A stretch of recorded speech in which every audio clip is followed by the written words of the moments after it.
Emily Carter vanished on an ordinary Thursday morning, and 5 days later, her father, Thomas Carter, would make a horrifying discovery. His own daughter's body found stuffed in a garbage can, just miles from their quiet suburban home. It started like any other Thursday morning in the quiet suburb of Brookview Heights. The sun had just risen over the rows of identical houses, and the air was filled with the usual sounds of sprinklers, barking dogs, and distant school buses. Inside one of those homes, Thomas Carter sipped his coffee at the kitchen table while reading the local news on his tablet. His daughter, 17-year-old Emily, rushed around upstairs, getting ready for her shift at the pet store just a few blocks away. She always left in a hurry, something Thomas often teased her about, but she was responsible, punctual, and never missed a shift. Emily finally came downstairs, grabbed a granola bar, and gave her father a quick wave. She didn't say much, she rarely did in the mornings, but she smiled, and that was enough. She stepped out the front door, her backpack slung over one shoulder, and disappeared down the sidewalk like she had so many times before. Thomas didn't think much of it. She had a routine, and it had never failed before. By early afternoon, something began to feel off. The pet store manager called the house, asking if Emily was sick or running late. Thomas was surprised. He assumed she'd gone straight to work like always. He called Emily's phone, but it went straight to voicemail. At first, he tried to convince himself it was just a fluke. Maybe her phone died, or she had gone to a friend's house and lost track of time. He called a few of her friends, but none had seen her that day. No one had received a text or heard from her since that morning. As the hours passed, concern turned into panic. Thomas drove around town, checking all the familiar places, her school, the pet store, the park where she liked to read. But there was no sign of her. He called the local police station around 7 p.m. to report her missing. They told him it was likely a misunderstanding, that teens sometimes go off the radar for a bit, and to wait until morning. But Thomas knew his daughter. This wasn't like her. She wouldn't just vanish. That night was long and silent. Thomas sat on the couch, watching the front door, hoping she'd walk through it. Every car that passed outside made him jump. He didn't sleep, he didn't eat. He kept refreshing her social media, hoping for any clue, any update, but there was nothing. By the next morning, the police took the case seriously. They interviewed friends, teachers, and coworkers. Surveillance footage from nearby businesses was pulled. Emily had not been seen on any street cameras. It was as though she had simply disappeared into thin air. Flyers were printed and stapled to telephone poles. Her face was broadcast on local news stations. Volunteers combed the nearby woods, rivers, and hiking trails. Drones were brought in to scan from above. But day after day passed with no answers. Emily Carter had vanished without a trace. And the nightmare for her father had only just begun. 5 days after Emily's disappearance, the search efforts were beginning to lose momentum. The initial rush of community involvement had started to wane, and though her photo was still posted in shop windows and shared online, hope was fading. Thomas Carter hadn't left his house much except to hand out flyers and speak with investigators. He hadn't slept more than an hour or two at a time. His phone stayed at full volume on the chance someone, anyone, might have information. That Monday morning began like the others, quietly desperate. But across town, something unexpected was unfolding behind an old, boarded-up apartment complex that had long been vacant and overgrown. At around 8:20 a.m., a sanitation worker was completing his regular route through the west side of the city. He rolled a set of garbage bins to the back of the truck and noticed that one of them felt unusually heavy. It was out of place too, set apart from the others, and tightly sealed shut with heavy duct tape around the lid. Curious and cautious, the worker lifted the lid. Inside was a sharp chemical odor that made his stomach turn. Wrapped in thick black plastic bags was something large and oddly shaped. The man immediately called his supervisor, and within the hour, police had sealed off the area with yellow tape. News crews showed up soon after, catching wind of police activity at the abandoned complex. The forensic team arrived quickly and carefully removed the contents of the bin. Inside the trash bags was the body of a young woman, bound and bruised. The body had been folded tightly to fit into the small space, and her face was partially obscured by a bloodied cloth. There was no ID, no wallet, and no phone. But she was wearing a single small hoop earring, bent slightly out of shape, with a tiny purple gem, a detail that would soon become tragically significant. The condition of the body suggested it had been stored in a cool place for a few days before being dumped. There were signs of restraint, blunt force trauma, and what appeared to be ligature marks on the wrists and ankles. The crime scene unit began collecting everything they could: fingerprints on the trash can, tire tracks nearby, even soil samples. Back at the Carter home, Thomas saw the news break live on TV. Female body found in garbage bin. Foul play suspected. His heart dropped. He tried not to panic, but something in his gut twisted painfully. He called the lead detective on his daughter's case, who confirmed they were looking into it. Nothing was official yet. The next day, police arrived at Thomas's home with grim news. The medical examiner had rushed dental record comparisons due to the urgency of the missing persons case. The results were in. The young woman found in the trash bin was Emily. Thomas collapsed to his knees on the porch as the officers spoke. The hope that had kept him going for 5 days was gone in an instant. His daughter hadn't just disappeared. She had been discarded, hidden, and left for dead like she didn't matter. But to Thomas, and to so many who knew her, Emily was everything. Now, someone had taken her away, and they had done it with cruelty and precision. The investigation into Emily's death shifted into high gear. What had started as a missing persons case was now a homicide. Detectives focused on tracing her last known movements, starting with her phone records, banking activity, and social media accounts. Nothing about Emily's outward life had seemed unusual. She was a top student, held a steady part-time job, and had never been in trouble. But as police dug deeper into her digital footprint, a much different picture began to form. Buried in encrypted messaging apps and hidden folders, Emily's phone revealed weeks of secret conversations with someone who called himself Jay. The messages were flirtatious at first, then increasingly intense. Emily had been careful. She used disappearing messages and alternate accounts to hide the communication. But even with the security measures, the investigators pieced together enough to understand the scope of what was happening. Jay wasn't a boy from her school. He wasn't even close to her age. He was a 32-year-old man named Derek Hollins, a former delivery driver who had lost his job 6 months earlier after multiple complaints of inappropriate behavior toward female customers. Further investigation showed that Emily and Derek had been speaking for at least 2 months. The conversations began on a public forum about pet care, then shifted to private messages. Derek had created a false identity, posing as a 19-year-old college student studying veterinary science. He knew how to gain Emily's trust, gradually manipulating her with flattery, attention, and shared interests.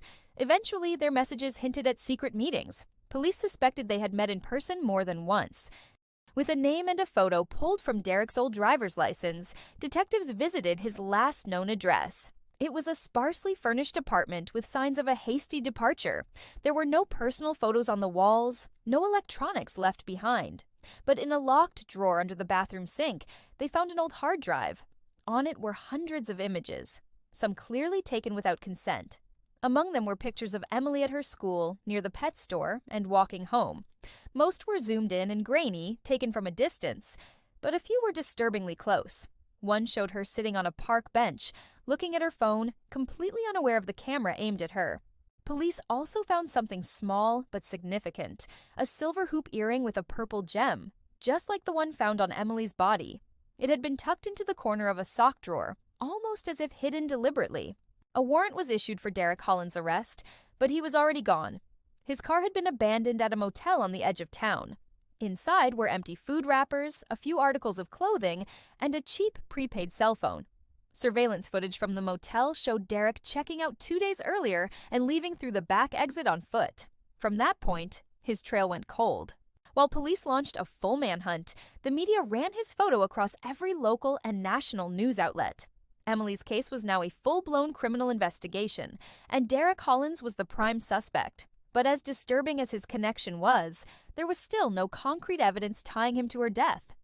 And as investigators would soon learn, Emily's story was more complex and more terrifying than anyone had imagined. As the search for Derek Hollins intensified, new questions began to surface. Questions that hinted at a story far more layered than a simple predator and victim narrative. While the police focused on locating their prime suspect, Thomas Carter found himself spiraling through his own grief. Replaying every memory of Emily with a sharper lens, he began combing through her room obsessively, hoping to find something, anything, that might help explain how she had become entangled with a man like Derek. One morning, while sorting through the contents of her nightstand drawer, he found a small metal key taped underneath the bottom panel. It was unmarked, unfamiliar and out of place. The discovery led Thomas to Emily's closet, where he found a shoebox tucked behind a row of rarely worn sweaters. Inside was a receipt for a rented storage unit located on the far edge of town. The unit had been leased just 3 weeks earlier, under Emily's name. It made no sense. She'd never mentioned renting any storage space. Curious and unnerved, Thomas turned the key over to the police, who opened the unit later that day. Inside, detectives found something completely unexpected. Instead of dusty boxes or forgotten belongings, the unit contained signs of habitation. A thin mattress was laid out on the concrete floor, surrounded by empty food containers and a few scattered items of clothing. A single dim lamp had been rigged up using an extension cord, suggesting someone had been staying there for days, maybe longer. But most chilling of all was a spiral-bound notebook sitting near the mattress, filled with pages in Emily's handwriting. It was a journal, and as the investigators flipped through it, the entries painted a grim and evolving picture. At first, the writing seemed casual, fragments of thoughts about school, friends, and her future. But halfway through, the tone shifted. Emily began to document her fear that someone was following her. She mentioned seeing the same silver car parked outside her school multiple times and hearing noises outside her bedroom window at night. She wrote about receiving anonymous texts that didn't come from Derek and how she no longer felt safe at home. The entries grew more urgent and paranoid, each one more unsettled than the last. In her final entry, written just 2 days before she went missing, Emily described an overwhelming fear that she had uncovered something she wasn't supposed to know. She never stated exactly what it was, only that she had seen something on someone's laptop, something involving surveillance equipment and names she recognized from around town. The last words in the journal sent chills through the detectives reading it. "He knows I know." The evidence in the storage unit raised new possibilities. It was clear that Emily had been frightened, possibly even planning to go into hiding. Someone had been watching her, and maybe it wasn't just Derek Hollins. The presence of male clothing in the unit, which didn't match anything Derek was known to wear, added a new layer of mystery. DNA tests were ordered on everything found inside.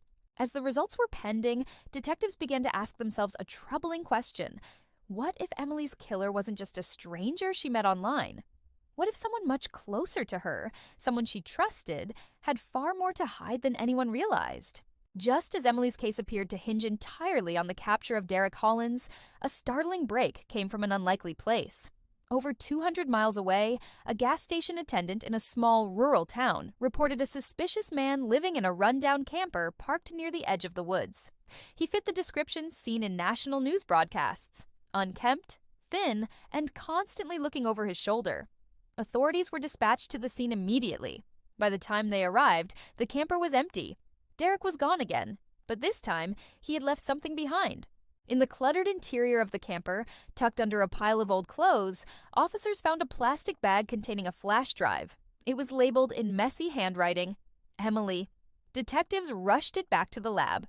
What they found on it changed everything. The flash drive contained several grainy video files. They showed Derek speaking directly into the camera, nervously and with visible paranoia. In the first video, he admitted to lying about who he was when he met Emily online. He described his manipulation, his obsession, and how it escalated into secret meetings. But then, the story took a turn. Derek claimed that Emily had discovered something dangerous, something she was never meant to see.